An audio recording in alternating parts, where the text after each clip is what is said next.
Para sa dugang nga mga balita sa Negros kag Panay, mangin kaupod ta si Adrian Prietos. Adrian? Maraming salamat, Jerth. Danyo sa ginbilin sang ashfall matapos naglupok ang Mount Canlaon. Naglabo sa 1.9 million pesos. Yaring balita, gitutukan na Eileen Pedreso. Masobra isa ka semana na ang nagligad sang naglupok ang Mount Canlaon. Ini ang sitwasyon sa mga tanom nga uta ni Manong Nico. May pila nga wala gid makasalban matapos nagtupa ang ashfall sa iya pananom. Ang mga dahon niya puno na sa ngabo. Ang gina-style namon, ginahugasan lang namon sa tubig para hindi bala malaya.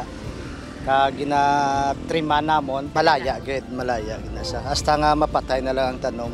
Base sa datos ng Negros Occidental Office of the Provincial Agriculturist, naglabot sa 1.9 million pesos ang danyos nga ginbilin sang ashfall sa sektor sang agrikultura kalabanan diri sa humay kag iban pa nga high-value crops. Isa sa pinaka-apektado ang banwa sang Lakasiliana.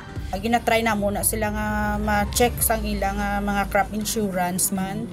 Kung may mga product nga hindi affected, dinabuligan man sila namon market at ma-monitor kami na sang price nga hindi saka ang ginapalugyan na naman ng publiko nga likawan anay ang pagkonsumo sa mga pananom nga natapikan sang ashfall.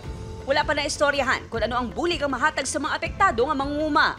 Upod Geruel Banggoy, Eileen Pedreso, One Western Visayas.